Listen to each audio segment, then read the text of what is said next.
Saya akan memberikan ilustrasi seperti ini. Kalau lingkaran emas ini saya katakan effective learning dan lingkaran putih ini disebut effective teaching, ini sangat berhubungan. Kenapa? Mereka punya masalah, mereka punya kebutuhan belajar, disitulah kita berperan membantu di dalam proses effective learning supaya mereka mendapatkan pengalaman yang kuat, bisa paham, tidak mudah lupa, dan mempunyai keterampilan yang dibutuhkan. Nah, jadi lingkaran kuning ada di lingkaran putih. Kita bisa merangkul kebutuhan itu. Ya. Tapi kita tahu tidak semua masalah dari siswa bisa kita selesaikan. Maka saya bagi jadi dua. Ada masalah yang ada di dalam kendali kita sebagai guru dan ada masalah yang berada di luar kendali kita sebagai guru. Contoh, sinyal. Anak-anak punya problem sinyal. Kita nggak bisa memberikan solusi supaya sinyalnya kuat. Anak yang terbatas HP, kita tidak bisa memberikan solusi memberikan HP. Itu di luar kemampuan kita. Cuman kemampuan kita adalah bagaimana anak bisa belajar meskipun sinyalnya minim. Kita menyesuaikan mereka tetap belajar meskipun keterbatasan gawai. Hanya ada HP di malam hari, atau mereka hanya bisa buka WA, atau mereka tidak bisa mengakses tertentu. Nah, kita yang mencoba membantunya. Apakah dengan memberikan tools yang sesuai atau perlunya sosialisasi tools untuk mereka tergantung kebutuhan. Nah, maka ada kebutuhan, ada yang bisa kita bantu itu karena di area kita, ada yang di luar area kita. Dan berkembangnya zaman, kita tahu bahwa kebutuhan belajar mereka semakin besar. Nah, semakin membesar, yang menghambat dari effective learning mereka. Apalagi di masa pandemi ini, banyak sekali. Bisa juga game yang semakin menarik perhatian mereka. Belum lingkungan, belum yang lainnya, banyak sekali. Sementara kita masih tetap berada di lingkaran kecil ini. Hanya bisa menyelesaikan masalah-masalah itu saja. Sedangkan kebutuhan mereka semakin besar, tantangannya semakin luas. Nah, oleh karena itu, kita juga perlu membesarkan diri atau meluas area kita dengan cara belajar, memperbesar area kita. Dan kita tahu investasi terbaik dan paling menguntungkan adalah ilmu. Nah, tapi kalau ada yang bilang saham, untuk saham aja kita perlu belajar dulu kan. Nah, kalau enggak ya kita pasti rugi juga.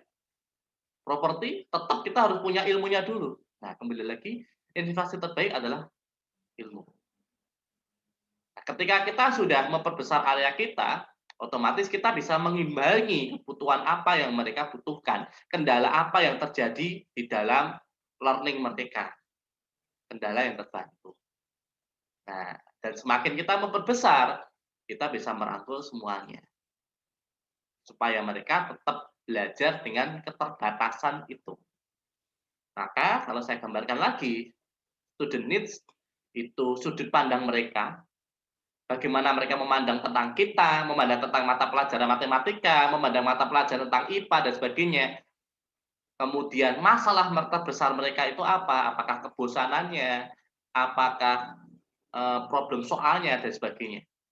Harapan mereka apa juga untuk belajar. Dan disinilah tugas kita, your expertise, ya kan, keahlian kita, pengetahuan kita, pengalaman kita, supaya bisa menyelesaikan masalah-masalah yang ada di area kita.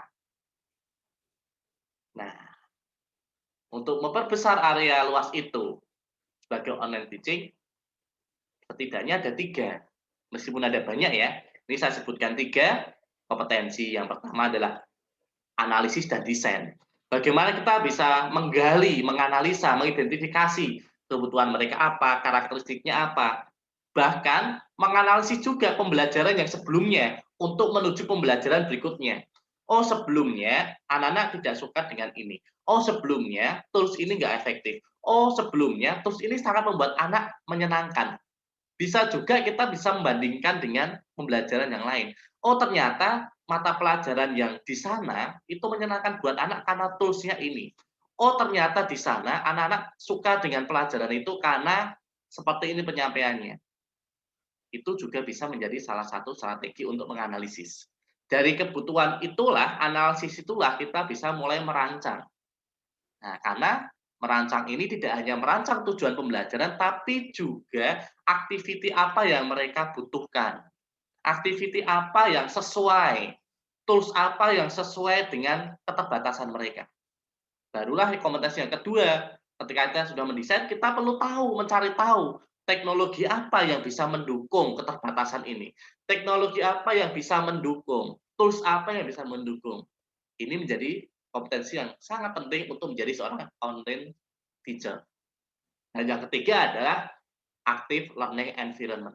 Ketika kita sudah tahu tools-nya, kita sudah membuat rancangannya, kemudian nah activity-nya seperti ini loh dengan tools ini, activity-nya ini. Supaya terlibat, supaya aktif, supaya bisa diskusi, supaya bisa ngomong, supaya bisa percaya diri, supaya lebih tertantang, supaya lebih menarik, supaya lebih enjoy, termotivasi, saya gunakan activity ini.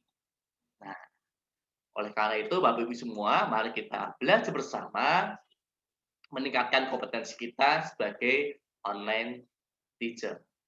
Dan kita sama-sama percaya bahwa pembelajaran online ini tetap sangat dibutuhkan sampai atau untuk masa depan. Itu akhir dari materi ini. Saya ucapkan terima kasih dan selamat untuk belajar. Wassalamualaikum warahmatullahi wabarakatuh.